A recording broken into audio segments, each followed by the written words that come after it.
오늘 말씀 봅니다. 역대상 16장 4절로서 6절 말씀입니다. 합독하겠습니다. 시작. 또 레위 사람을 세워 여호와의 궤 앞에서 섬기며 이스라엘 하나님 여호와를 칭송하고 감사하며 찬양하게 하였으며 아삽은 우두머리요 그 다음은 스가랴의 여이엘과 스마리못과 여히엘과 마띠디아와 엘리압과 오베데돔의 여이 비파와 수금을 타고 아삽은 재금을 힘있게 치고 제사장 분하야와 아히스 항상 하나님의 언약궤 앞에서 나팔을 부니라. 아멘. 할렐루야. 자, 오늘은 찬양 인도자에 대한 말씀을 하면서 우리 전체 우리 회중들은 또 어떻게 찬양을 대해야 될 것인가 은혜 받읍시다. 할렐루야. 그래서 오늘의 설교 제목은 하나님이 기뻐하는 찬양 인도자입니다. 따라서 합니다. 하나님이 기뻐하는, 조금만 더 과격하게, 하나님이 기뻐하는 찬양 인도자. 할렐루야. 자, 하나님이 기뻐하는 찬양 인도자가 되려면 먼저 찬양 인도자의 위치를 알아야 됩니다. 그래서 교회에서 예배를 드릴 때는 먼저 예배 인도자가 있습니다. 그리고 찬양 인도자가 있습니다. 그래서 첫 번째는 예배 인도자와 찬양 인도자가 이 사람이 한 사람일 수도 있고 때로는 다를 수도 있습니다.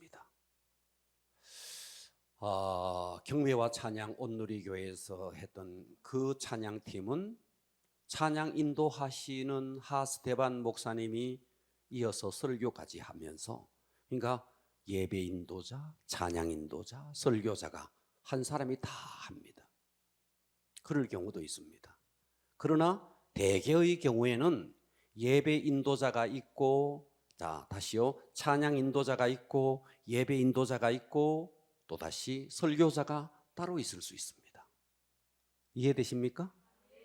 자, 우리 교회 같은 경우는 찬양 인도자가 따로 있고 예배 인도자와 설교자가 동시에 하고 있습니다. 그러니까 여느 교회들이 다 이와 같은 방법을 하는데, 보통 이제 집회를 가면 찬양 인도자가 따로 있고 그 교회 담임 목사님이 예배를 인도하고 부흥 강사로 간 사람은 대개 설교만 하게 됩니다. 설교 끝나고 나면 다시 예배 인도자인 담임 목사님이 올라오셔서 찬양을 하고 예배를 마무리합니다. 자, 그래서 찬양 인도자와 예배 인도자가 동일 인물일 수도 있지만 다를 수도 있다. 자, 오늘 본문을 보면 역대상 15장 16절에 보면 다윗이, 자, 오늘의 이 본문은요, 언약궤가, 법궤가 다윗성으로 옮겨지는 그 장면을 그리고 있는 겁니다. 그러니까 그때 모든 백성들이 나와서 하나님 앞에 예배를 드리는 광경이에요. 그래서 오늘의 이 본문을 거대한 예배로 본다면 이 모든 예배를 주관하는 사람은 누구냐 하니까 다윗이었습니다. 다윗이 이 예배자의 인도자였습니다. 자, 그래서 16절에 보니까 다윗이 예배 인도자입니다. 그죠? 자, 레위 사람의 어른들에게 명령하여 그 형제들을 노래하는 자들로 찬양단을 세웠다는 거예요. 노래하는 자들로 세우고, 그러면서 싱어들만 있는 것이 아니라 비파, 수금, 재금 등의 악기를 울려서 즐거운 노래를 크게 내라, 이렇게 찬양단을 세웠다는 거죠. 할렐루야. 그래서 4절에 보니까 또 레위 사람을 세워 여호와의 궤 앞에서 섬기며 이스라엘 하나님 여호와를 칭송하고 감사하며, 이렇게 찬양단이 쫙 찬양을 합니다. 이 찬양이 7절까지 이어지는 거예요. 자, 7절 한번 가볼게요. 그날에 7절 다윗이 아삽과, 자, 이 보기 전에 16장 5절을 먼저 볼게요. 5절에 보면 16장 5절에는 이 찬양의 가장 우두머리가 누구였느냐 하면 아삽이었습니다. 아삽. 누구라고요? 아삽이라고요. 아삽은 우두머리고 그 다음 쭉쭉쭉쭉 기록되어 있고 7절로 가보겠습니다. 그날에 다윗이, 이제 다윗은 예배 인도자이면서 그러면서 뭐까지 하느냐면요, 설교까지 합니다. 그러면서 다윗이 아삽과 그의 형제들을 세워 먼저 여호와께 감사하게 하여 이르기를, 감사하게 한 다음에 그 다음에 다윗의 설교가 이어지는 겁니다. 8절, 너희는 여호와께 감사하며 그의 이름을 불러 아뢰며 그가 행하신 일을 만민 중에 알릴지어다. 어디까지? 36절까지가 다윗의 설교가 계속 되어지는 겁니다. 36절 볼게요. 여호와 이스라엘 하나님을 영원부터 영원까지, 다윗의 설교입니다. 송축할지로다. 이렇게 다윗이 설교를 딱 했더니 모든 백성이 따라서 합니다. 아멘. 모든 백성들이 아멘 하고 여호와를 찬양하였더라. 자, 오늘 이 언약궤가 다윗성으로 들어오는 이 광경을 한편의 하나의 예배로 봤을 때, 예배 인도자는 다윗이었고 찬양 인도자는 바로 아삽이었습니다. 그래서 예배는 찬양 인도자, 예배 인도자, 그리고 설교자, 이렇게 각자가 이렇게 나눠져 있다, 이 말씀입니다. 이해되십니까? 그러면서 오늘 본문에 보니까 예배 팀이 구성되어 있네요. 각종 악기를 담당하는 자들, 비파, 수금, 재금, 악기들을, 자 16절 끝 후반절에 보니까 비파, 수금, 재금 등의 악기를 울려서, 할렐루야. 그러면서 여기서 진짜 제일 중요한 게 뭐냐니까, 이 예배 속에 이스라엘의 온 회중이 함께 예배를 드리고 있다. 자, 오늘 이 말씀을 다시 정리해 보면, 자, 따라서 합니다. 예배 인도자, 찬양 인도자, 설교자, 그것만 있는 게 아니고 누가 있다고요? 온 회중이 있다고요. 이해가 되십니까? 그러면서 이 다윗이 비파, 수금, 재금, 각종 악기, 이 찬양팀이 구성되어 있는 거죠. 자, 그래서 예배에는 예배 인도자와 찬양 인도자가 있다. 그런데 두 번째, 이 찬양 인도자와 예배 인도자는, 두 번째는요, 참된 예배의 영적 질서가 있다는 거예요. 할렐루야. 그러니까 하나님은 혼돈의 하나님이 아닙니다. 하나님은 질서의 하나님입니다. 그러니까 하나님은 질서를 주셔서 영적 권위 아래 그 질서 속에서 순종하도록 만들었습니다. 그래서 이 영적 질서가 어떻게 되느냐 하면 이렇습니다. 제일 먼저는 하나님이 계세요. 하나님이 그 다음째로 누구에게 권위를 줬느냐 하니까 예배 인도자에게 권위를 주는 겁니다. 예배 인도자에게서 그 다음에는 누구에게 권위를 주느냐 하면 찬양 인도자에게 권위를 주는 거예요. 그러면 찬양 인도자는 누구에게 또다시 그 권위를 행사할 수 있느냐 하면 찬양팀에게. 그러니까 찬양팀은 일단 찬양 리더에게 순종을 해야 됩니다. 그러니까 이 찬양 리더 안에 엔지니어도 있고요. 찬양 리더의 그 인도자의 리더십 속에 엔지니어, 악기팀, 싱어, 이 모든 팀, 그리고 마지막에는 회중까지도 찬양 인도자의 리더십 속에. 그래서 찬양 인도자가 일어서라 하면 일어서고 앉아라 하면 앉는 거예요. 이해가 되십니까? 따라서 합니다. 하나님, 예배 인도자, 찬양 인도자, 그 다음에는 찬양팀이 있습니다. 이해되십니까? 그리고 이 찬양팀과 찬양팀에는 싱어들만 찬양팀이 아니에요. 엔지니어도 찬양팀이에요. 악기팀들도 다 찬양팀이에요. 그러니까 이 찬양팀은 누구의 리더십 속에 들어가느냐 하면 찬양 인도자의 리더십 속에 들어가고, 이 찬양 인도자는 누구의 리더십 속에 들어가야 되느냐? 인도자의 리더십, 예배 인도자의 리더십 속에 들어가야 한다, 이 말이에요. 그러니까 우리가 교회 안에서 이런 질서 그러니까 이 질서는 말이죠, 인격의 우월, 예배 인도자가 인격적으로 더 우월하고 찬양 인도자가 인격적으로 더 우월하기 때문에 찬양팀이 찬양 인도자에게 그 권위에 순종하는 건 아닙니다. 이거는 인격의 어떤 우월과 상관없고 또 군대의 계급과 같은 그런 개념도 아닙니다. 다만 하나님께서 부여하신 질서에 따라서 순종하는 것이지 열등하기 때문에 순종하거나 우월하기 때문에 권위를 주거나 그런 것이 아니라는 겁니다. 하나님이 일하시는 방법이 그렇다는 거예요.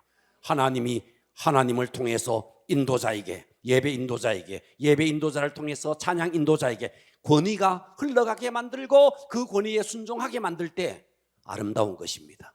만일 찬양팀들이 찬양 인도자에게 이 권위에 순종이 안 되어져서 마음속에 불만과 불평이 가득 있는 상태에서 앞에 나와서 찬양은 부르지만 그 찬양을 하나님께서 받으시겠느냐 이 말이에요. 마음이 하나가 되지 않는 상태에서 드려지는, 사람들이 보기에는 그냥 멀쩡하게 써서 찬양을 드리는 것처럼 보이지만 이 속에 불평과 불만, 짜증이 가득한 상태의 그 찬양을 하나님이 받으시겠느냐 이 말이에요. 그러니까 우리는요, 권위 아래 순종해야 됩니다. 그래서 참된 예배의 영적 질서, 하나님은 질서의 하나님이시고 권위를 주셨고 그 권위에 순종하게 하셨다 하는 것입니다. 할렐루야. 자, 세 번째는요, 찬양 인도자가 갖추어야 할 자질입니다. 찬양 인도자가 노래만 잘한다고요? 성악을 전공해서 노래는 잘해요. 그런데 순종하는 마음이 없다. 찬양 인도자로서 자격이 없는 겁니다. 그래서 찬양 인도자가 갖추어야 할 첫 번째 자질이 뭐냐니까 따라서 합니다. 순종하는 마음. 뭐라고요? 순종하는 마음이에요.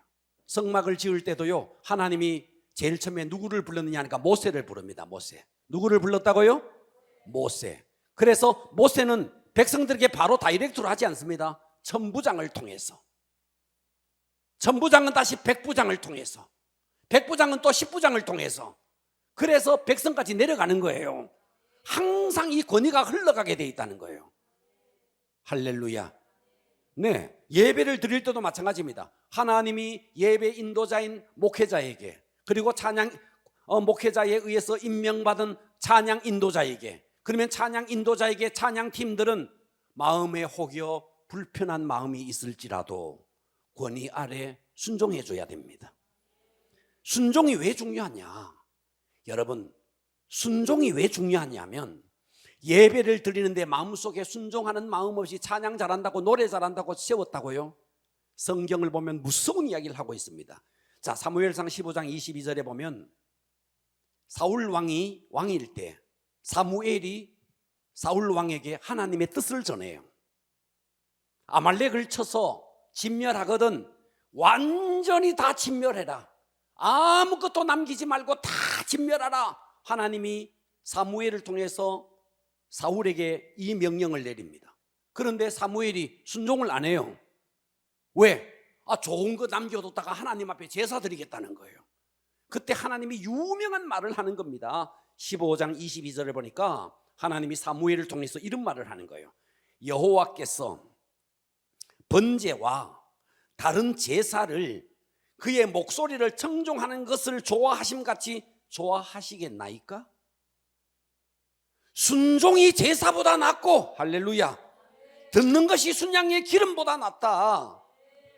불순종하는 것이 어느 정도냐? 거역하는 것은 점치는 죄와 같다는 거예요.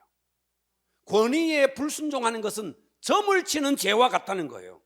그리고 완고한 것은 우상에게, 사신 우상에게 절하는 죄와 같다는, 마음속에 완고한 것은 우상에게 절을 하는 것과 같다. 그래서 이렇게 불순종하는 사울을 하나님이 어떻게 하느냐? 왕이 여호와의 말씀을 버렸으므로 여호와께서도 왕을 버려 왕이 되지 못하게 하셨나이다. 그래서 하나님의 사역자는 명심해야 될 것이 뭐냐니까 영적 권위를 통해서 주시는 하나님의 말씀에 순종해야 된다. 순종이 제사보다 낫다. 우리말로 말하면 순종이 예배보다 낫다는 거예요. 그만큼, 그러니까 여러분, 마음속에 권위에 불순종하는 상태에서 예배를 드리는 그 예배를 받으시겠느냐, 이 말씀을 드리는 겁니다. 그러니까 예배 인도자는 찬양팀 자체가 흘러가는 권위에 순종을 해야 됩니다. 찬양 인도자는 예배 인도자에게, 찬양팀은 찬양 인도자에게, 그래서 엔지니어든 악기팀이든 다 찬양 인도자에게 순종이 되어야 된다는 거예요. 비록 엔지니어나 악기팀들은요 전공을 해서 굉장히 뛰어난 전공자라 치더라도 찬양 인도자가 비록 전공을 하지 못했다 할지라도 하나님은 전공으로 쓰는 것이 아니고 권위로 일하십니다. 그러니까 순종을 하라는 거예요. 할렐루야. 네. 그래서 찬양 인도하는 사람들 가끔씩 음악하는 사람 이런 이야기를 해요. 우리 조 집사가 어떨지 모르겠어요. 찬양 이렇게 악기하는 사람들, 이런 사람들을 가지고 뭐 미술을 한다거나 화가이거나 이렇게 음악을 한 이런 사람들을 일명 뭐라 그러냐니까 예술가라 그래. 예술가. 그래서 예술가적 기질에 독특한 기질이 뭐냐니까 고집이 있다는 거예요. 완고한 고집이 있다는 거예요. 예술가 나름대로 완고한 고집이 있다는 거예요. 그래서 뭔 이야기하면 저 사람은요 예술가적 기질이 있어가지고요 완고합니다. 여러분, 예배 인도자는요, 여러분 정말 하나님 앞에 제대로 된 찬양을 드리기 위해서는요 어떻게 해야 되느냐, 이런 완고함이 팀 사역 안에 녹아져야 됩니다. 내 속에 내 고집이 있을지라도 권위 아래 순종하면서 이게 녹아져야 됩니다. 그렇지 않고 찬양했을 때 그 찬양이 함께 드리는 찬양이 하모니가 이루어지겠으며 그 찬양을 하나님이 받으시겠느냐? 자, 찬양팀이 있고 악기팀이 있고 엔지니어가 있는데 지금 말이죠 찬양 리더에게 불만이 있어요. 불만이. 그런 가운데서 겉으로 표현은 아니하지만 마음속에 불만을 가지고 드려지는 그 찬양 하나님이 기뻐하시겠느냐 이 말이에요. 듣고 계십니까? 그러니까 우리는요 진짜 순종이 중요한 것입니다. 할렐루야. 오죽했으면 제사보다 예배보다 낫다 그랬을까요?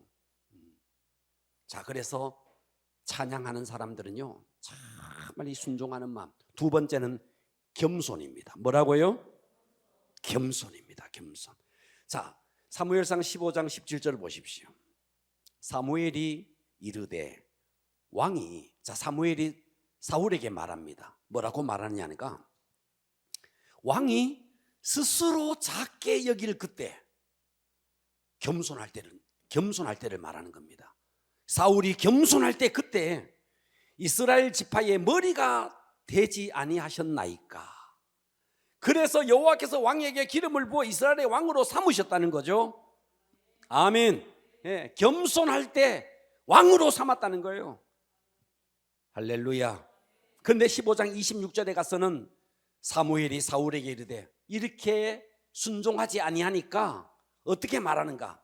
나는 왕과 함께 돌아가지 아니하리니 이는 왕이 여호와의 말씀을 버렸으므로 여호와께서 왕을 버려 이스라엘 왕이 되지 못하게 하셨음이니라. 이만큼 여러분 겸손이 중요합니다. 다윗의 경우를 보면은요, 자, 시편 78편 70절에 다윗에 대해서 성경이 이렇게 말합니다.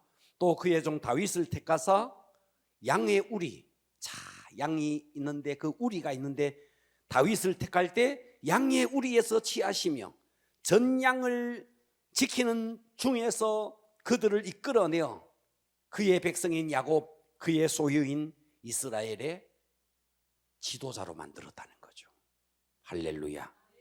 양의 우리에서 미천한 양치기. 그런데 다윗과 사울의 차이가 뭐냐면 다윗은 처음부터 끝까지 겸손했습니다. 사울은 처음에는 겸손했습니다. 근데 시간이 가면서 겸손이 바뀌어서 교만해져 버리는 거죠. 그래서 우리는 내게 맡겨진 일이 작은 일처럼 보일지라도 그 일에 최선을 다하면서 겸손하면 하나님은 우리에게 큰 일을 맡겨줄 것입니다. 자, 찬양 인도자의 자질 따라서 합니다.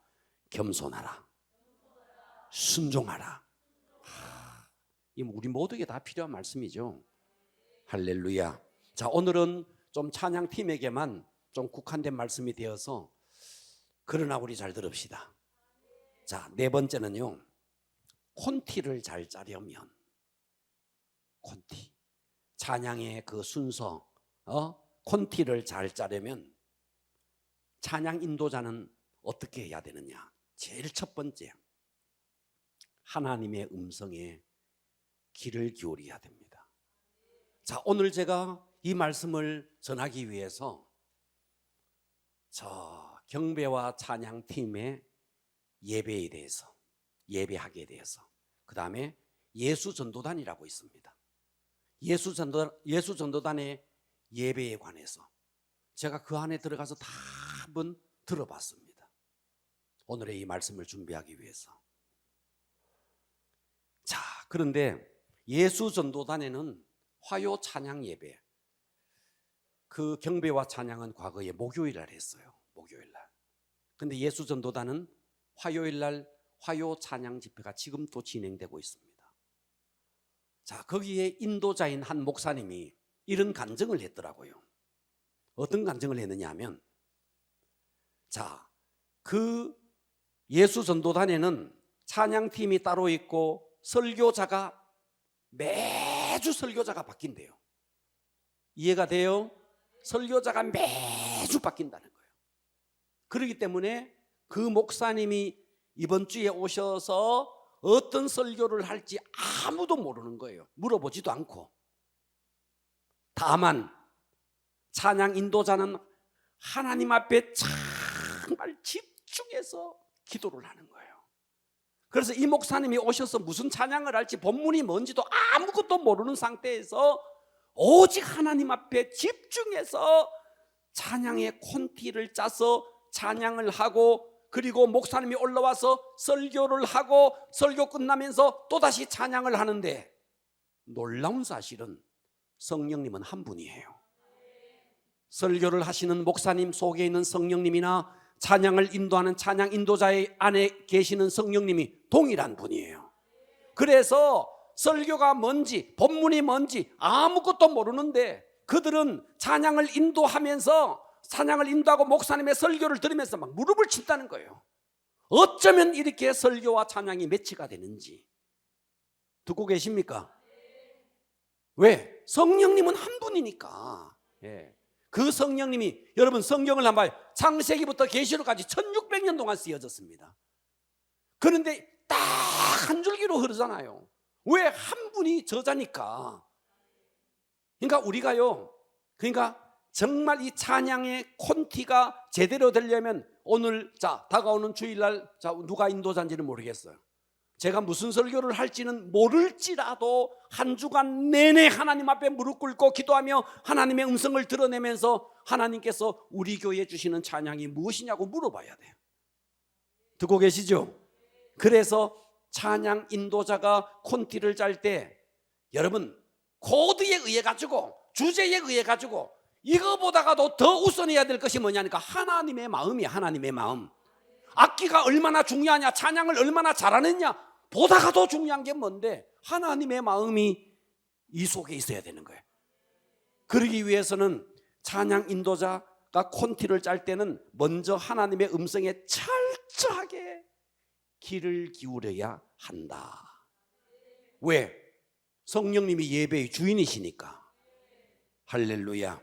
예. 그래서 기도 없이, 예를 들어서 찬양 인도자가 기도 없이 내 실력으로, 내 경험으로, 인위적으로 이렇게 막 콘티를 짜죠.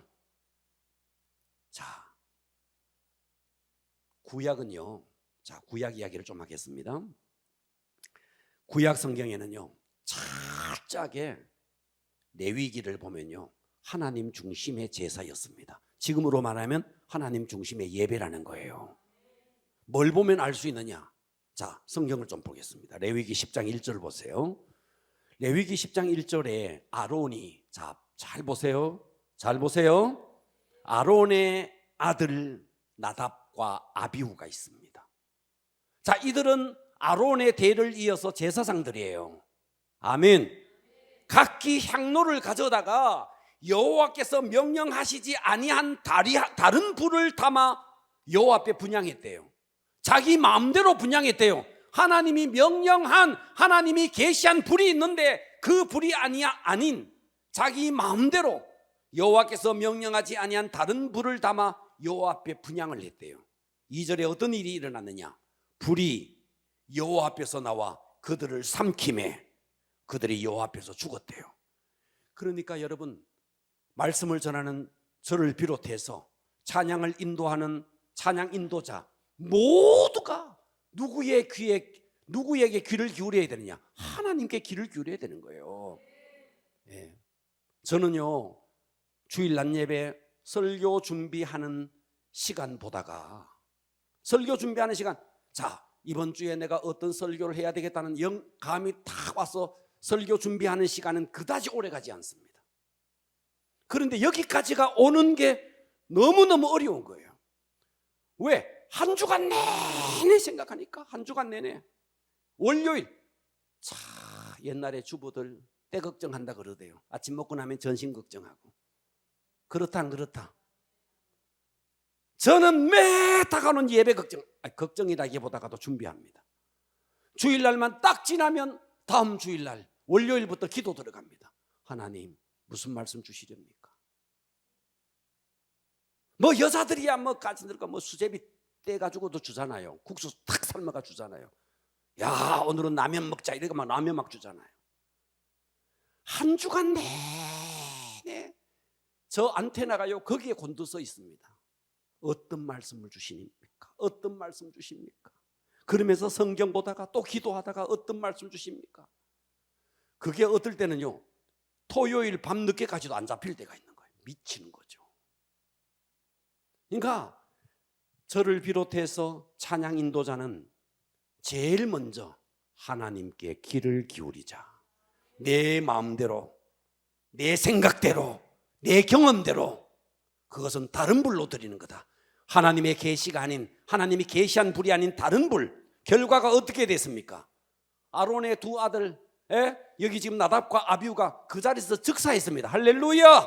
즉사했어요. 만일 오늘날 또 앞에 있는 목사가 설교를 하는데 다른 불, 하나님이 계시한 다른 말씀, 하나님이 계시한 말씀이 아닌 다른 말씀으로 설교를 탁 했는데 바로 불이 나와가지고 말이죠, 설교자가 팍 엎어지거나 찬양 인도하는 자가 자기 경험과 자기 방법대로 탁 했을 때 그냥 자빠져야 되는데 요즘은 그런 일이 없어. 그러니까 방만해지는 거예요. 아, 이렇게 해도 되는가 보다 저렇게 해도 되는가 보다 방만해지는 거예요. 명심하십시오. 육체는 안 죽을지 모르겠지만 영혼이 계속해서 죽어갑니다. 명심하셔야 됩니다. 하나님께 귀를 기울이셔야 됩니다. 인위적인 콘티. 그래서 예를 들어서 회중은 은혜 받았다 칠지라도 찬양 인도자 때문에 회중이 은혜 받는 거 아닙니다. 하나님이 회중을 불쌍히 여겨서 은혜를 줬을 뿐입니다. 그렇기 때문에 찬양 인도자는 곤두서야 됩니다. 안테나가 곤두서야 됩니다. 어디에? 하나님께 곤두서야 됩니다. 할렐루야. 예. 그러니까 여러분, 예배는 말이죠, 악기가 좀 부족하고 찬양단이 뭐 전공을 덜해서 뭐 좀 부족할지라도 진짜 예배에서 중요한 게 뭔데? 기름 부음이 임했느냐, 기름 부음이 있느냐 없느냐, 그 찬양 속에 하나님의 영광이 있느냐 없느냐, 이게 중요한 거예요. 예. 할렐루야. 네. 그래서 인도자는 첫 번째, 하나님께 콘티를 잘 짜려면 하나님께 안테나를 곤두세워야겠다. 두 번째입니다. 두 번째는요, 찬양의 콘티는 제가 이건 첫 시간에 이야기했습니다. 일관성이 있어야 됩니다. 자, 성막을 들어갑니다. 동문을 통과해서 들어갑니다. 그죠? 그러면 먼저 나오는 게 번제단입니다. 그죠? 번제단을 지나서 물두멍을 지나서 성소로 들어갑니다. 성소에 들어가면 떡상 금향로, 떡상 금촛대 분향단이 있습니다. 그리고 휘장을 지나서 들어가면 지성소가 있고 그 지성소에 하나님의 임재의 상징인 언약궤가 있습니다. 그래서 찬양은 항상 일관성 있게 이렇게, 그래서 처음 시작하는 찬양은 보혈의 찬양으로 가능한 빠른 찬송을, 할렐루야, 그러면서 좀 더 들어가서 사역의 찬양을, 그러면서 더 깊이 들어가서는 이제 임재의 찬양 속에서 하나님의 영광 속으로 들어가는 이런 일관성 있는 찬양 인도가 좋겠다. 그런데 일관성이 없이 어떻게 하느냐니까, 임재 속으로 들어갔다가 느닷없이 또 막 빨갛게 빠른 곡으로 막 발짝발짝 뛰게 만들고 하다가 또 느닷없이 느리게 가고 말이죠. 느닷없이 낯선 찬양하고 말이지. 그래 이런 찬양은 뭐와 똑같으냐니까 말이죠. 고개를 이렇게 넘어가는데 꼭대기에 올라가 가지고 뭔가 이제 임재 속으로 들어가려고 하는데 다 내리꽂고 말이죠. 또 막 올라가다가 다시 내려가고 말이죠. 이게 반복되는 거죠. 찬양은 뭐와 같으냐니까 어떤 고지를 향해서 저 산 꼭대기에 고지가 있단 말이죠. 그 고지를 향해서 진격해 가는 것과 똑같습니다. 촥촥촥. 그리고 마지막 꼭지점에서 하나님의 임재 속으로 쑥 들어가고 그 다음에 말씀 전하는 자가 나와서 말씀을 전해야 되는 거예요. 그런데 찬양 인도자가 이랬다 저랬다 이걸 가지고 일명 지루박 찬양이라 그럽니다. 무슨 찬양? 지루박 찬양. 밀었다 땡겼다 밀었다 땡겼다 지루박 찬양. 그런데 찬양을 할 때 빠른 곡이나 이런 찬양을 할 때는 말이죠, 좀 키를 하나를 정도 올려가지고 좀 더 높게 부르는 것 굉장히 좋을 수 있습니다. 굉장히 좋을 수 있습니다. 또 때로는 임재 속으로 들어갔을 때는 말이죠, 그 악보보다가도 더 느리게 가는 것도 좋을 수도 있습니다. 그런데 일관성이 없이 들어갔다 나왔다, 지성소 들어갔다가 다시 번제단으로 왔다가 이런 방법은 좋지 않겠다. 그래서 찬양의 콘티는 이런 일관성이 있어야겠다. 세 번째입니다. 세 번째는요, 회중을 잘 파악해야 됩니다. 회중을. 무슨 말이냐 하면, 자, 제가 과거에 큰 집회에 가봤습니다. 자, 우리 청년들이 뭐 좀 우리 교계에서 문제가 좀 된다 그러지만 어쨌든 저 인터콥이라는 곳이 있습니다. 인터콥에 가면요, 진짜 수천 명이 모입니다. 수천 명의 청년들이 모입니다. 그리고 거기는 각 교회에서 내놓으라는 아이들, 하나님 앞에 헌신하기로 작정한 아이들이 다 모이는 거예요. 그러니까 찬양을 할 때 그 찬양이 막 하늘을 찌릅니다.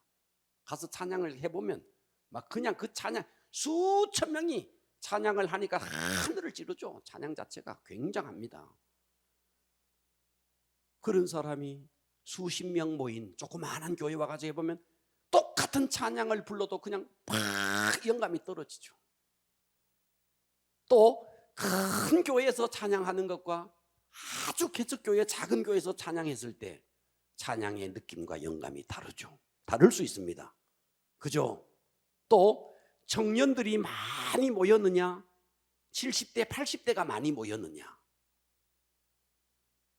자, 예를 들어서 70대 80대 머리가 하얀 바둑돌만 있는 뭔 말인지 이해되시죠? 그런데 찬양 인도하는 사람이 막 방방 뛰는 찬양하면 좀 밑에 있는 회중들이 참 힘듭니다. 그런데 20대 10대 아주 말이죠, 피 끓는 청년들이 모였는데 멀리 갔더니 처량하고 고나여 이런 찬양이나 불러대면 또 힘든 거죠. 그래서 내가 찬양을 인도할 때에 이게 주일 낮이냐 오후냐 수요일이냐 여기에 따라서 또 다를 수 있다는 거예요. 이해가 됩니까? 예배의 성격, 회중의 나이 이런 것들이 다 고려가 돼야 된다 이 말씀이에요. 네. 할렐루야. 그래서 회중을 잘 파악하면서 기도하면서 콘티를 짜야겠다. 네. 이거 하나는 명심하십시오.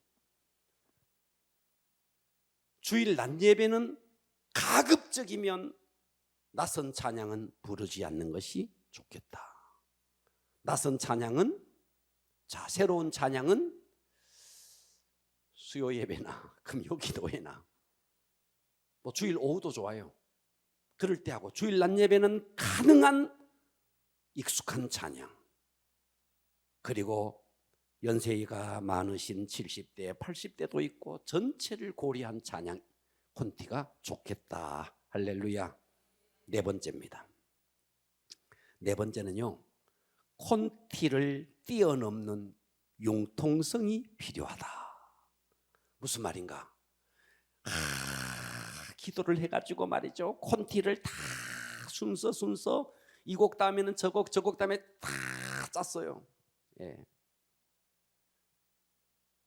좋을 수 있습니다. 그런데 찬양의 최고의 목표는 콘티대로 찬양하는 게 아니고 얼마만큼 하나님의 기름 부으심이 임하느냐, 하나님의 영광 속으로 들어가느냐, 그게 중요하지.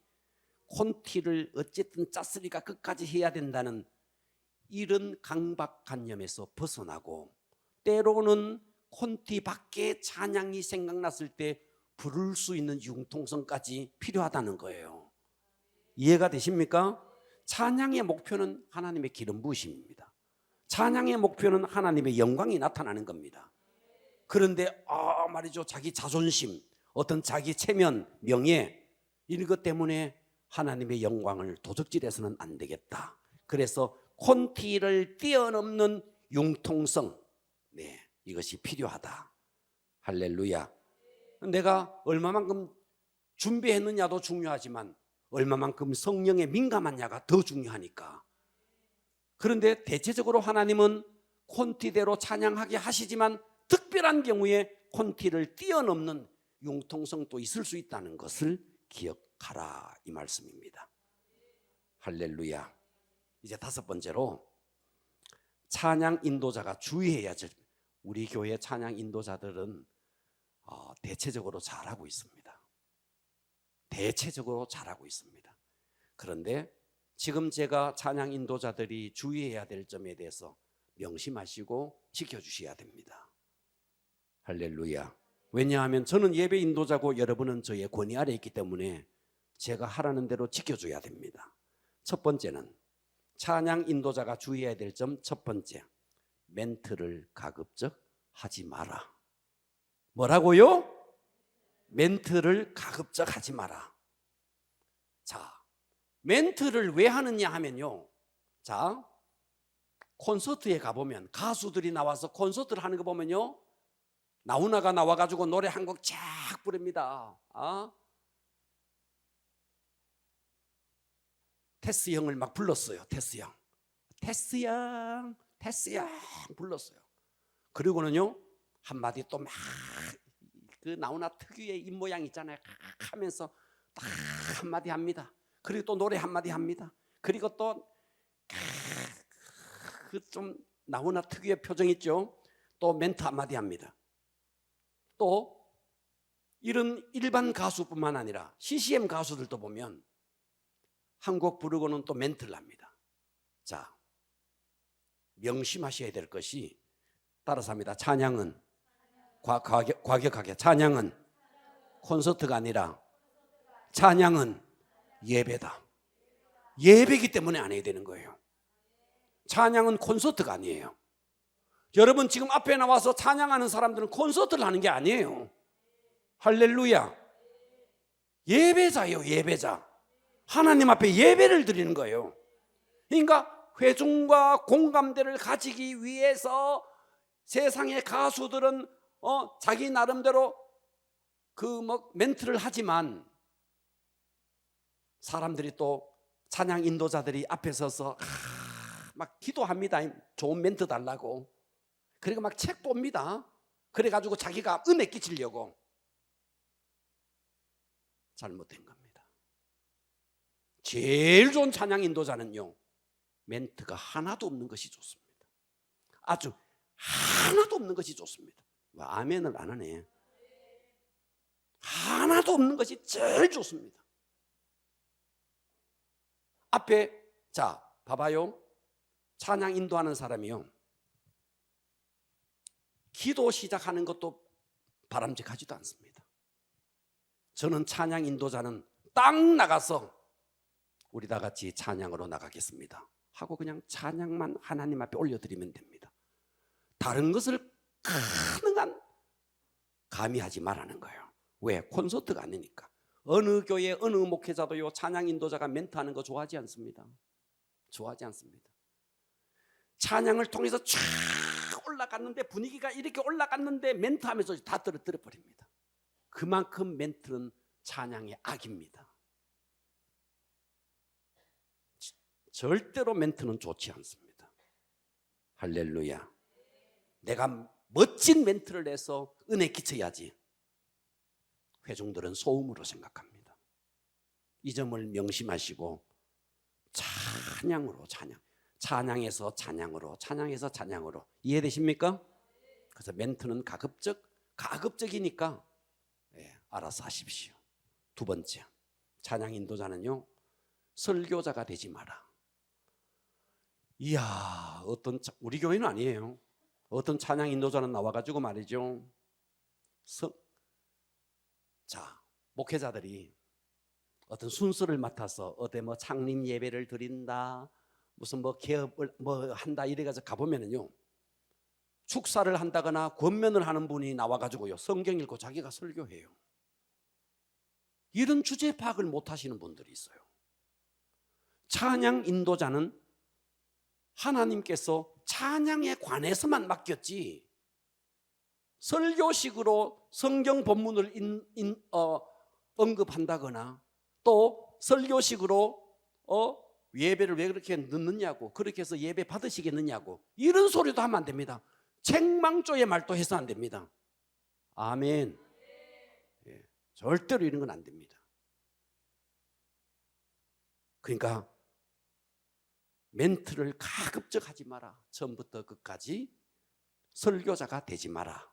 자, 세 번째입니다. 이게 세 번째가 참 중요할 것 같습니다. 세 번째는요, 매너리즘에 빠지지 마라. 매너리즘에 빠지지 마라. 찬양 인도자가 빠지기 쉬운 제일 쉬운 함정이 매너리즘입니다. 그게 뭔데? 내가 늘 해오던 일 아니가. 내가 벌써 몇 년째 이 일을 하고 있어. 습관을 쫓아서 하는 겁니다. 매너리즘에 빠지면 찬양의 생명력이 없어집니다. 절대로 없어집니다. 인도하는 나도 은혜가 안 되는데 회중이 어떻게 은혜를 받겠습니까? 그러면 내가 매너리즘에 빠졌나 안 빠졌나 알 수 있는 시금석이 뭐냐? 첫째, 내가 예배에 대한 사모하는 마음이 있나? 찬양 인도자가 예배에 대한 사모하는 마음이 있나? 두 번째, 내가 예배를 얼마나 기도로 중보하고 있나? 기도 없이 찬양 인도한다고요? 바로 매너리즘에 빠져버립니다. 세 번째, 내가 받은 직분이 얼마나 귀한 직분인가? 찬양 인도라는 이 직분이 하나님의 영광을 이 땅에 내리게 하는 통로의 역할을 하는 자가 찬양 인도자인데, 거기에 대한 뜨거운 직분에 대한 감사하는 마음이 있나 없나, 이것이 만일 없는 상태에서 여러분 습관에 의해서 쫓아서 찬양을 인도하는 것은, 그것은 매너리즘에 빠진 겁니다. 그러면 매너리즘에 빠졌을 때는 어떻게 해야 되느냐? 빨리 사역을 내려놓아야 됩니다. 그것은 본인도 죽고 회중도 죽습니다. 빨리 사역을 내려놓아야 됩니다. 할렐루야. 빨리 사역을 내려놓아야 됩니다. 그리고 어떻게 해야 되는데? 금식을 하든 아니면 어느 집회를 가든 여러분, 우리가 휴대폰도 말이죠, 계속 쓰고 방전을 해버리면 말이죠, 충전이 안 되면 방전이 되지 않습니까? 충전을 해야 됩니다. 금식을 하든 홀로의 시간에서 하나님과 대면을 하든 어느 집회를 가든 어느 무슨 예배 학교를 가든 이렇게 하면서 충전을 해야 됩니다. 습관을 쫓아서 매너리즘에 빠져서 계속하면 어떻게 되지는가? 회중도 죽고 본인도 죽는 겁니다. 그럴 때는요, 일단 사역을 그만둘 때는 그냥 집어던지면 안 됩니다. 저에게 찾아와야 돼요. 저에게 찾아와서 내 상황이 이렇고 이러니까 잠시 쉬겠습니다. 그리고 어느 정도의 시간을 줄 수 있습니다. 좋다, 그럼 6개월 쉬어라. 6개월 후에 내가 다시 세우겠다, 회복되었을 때. 듣고 계십니까? 이런 게 필요하다는 거예요. 매너리즘에 빠지면 이것은 본인도 죽고 교회도 죽습니다. 자, 마지막 네 번째입니다. 마지막 네 번째는요, 찬양 인도자는요, 따라서 합니다. 예배자가 되라. 예배자가 되라. 자, 저는 31년째 지금 이 자리에서 설교를 하고 있습니다. 제 자랑을 좀 하겠습니다. 뭐냐? 저는 예배 이 자리에 설 때 항상 어느 한순간도 예외가 아닙니다. 항상 아마추어입니다. 저는 부흥에 나가면요 프로같이 해요. 프로같이 할 수 있어요. 근데 거기서도 프로같이 안 합니다. 내 마음속에는 언제나 아마추어입니다. 제가 여러분 앞에 이 이야기하면서 조금도 부끄럽지 않습니다. 정말 여러분이 생각하는 상상 이상으로 처절하게 준비합니다. 정말 최선을 다합니다. 제가 할 수 있는 데는 최선을 다합니다. 아마도 여러분들이 CCTV를 통해서 저의 설교 준비하는 처음과 끝을 여러분들이 만일 볼 수만 있다면 여러분 감동받을 겁니다. 정말 그렇습니다. 그만큼 저는 치열하게 준비하고 치열하게 묵상하고 치열하게 합니다. 자, 오늘 수요 예배를 드리면서도 오늘 제가 백신 2차를 맞았어요. 팔이 잘 안 올라가요. 상태도 안 좋고. 그래서 처음에는 좀 고민을 좀 했어요. 이래서 예배 드리겠나. 백신을 맞고 와서 책상에 앉았어요. 앉아서 이런 생각을 했어요. 이러다가 죽으면 순교 아니겠나. 저는 그러면서 그때부터 준비했어요. 지금 상태가 안 좋아서 좀 예전 같지 않다는 느낌은 듭니다만 저는 최선을 다합니다. 여러분이 생각하고 상상하는 이상으로 항상 아마추어 같은 마음으로 최선을 다합니다. 그런데 찬양 인도자가 매너리즘에 빠져버린다? 안 됩니다. 안 됩니다. 그리고 자, 예배자가 되라 그랬어요. 네 번째. 과거에 제가 이런 적이 있었습니다. 부흥회를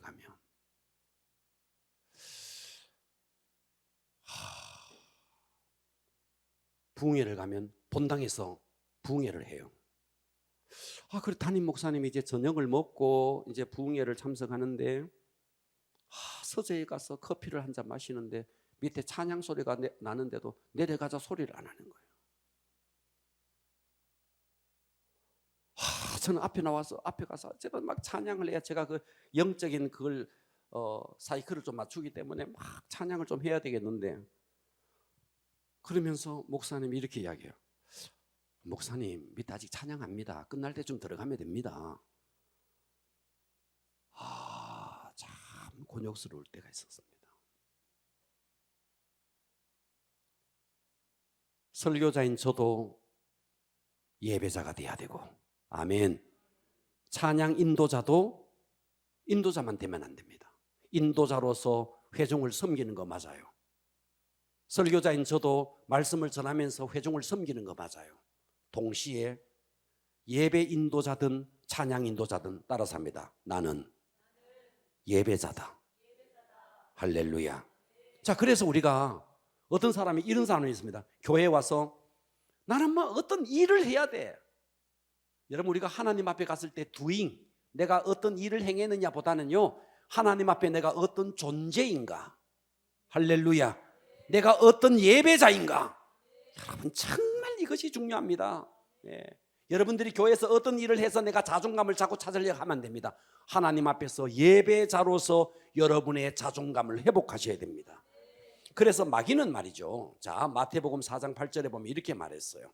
마귀가 또 그를 데리고 지극히 높은 산으로 가서 봐봐요. 천하 만국과 그 영광을 보여주며 이르되 만일 마귀인 자기에게 엎드려 경배하면 이 모든 것을 내게 주리라.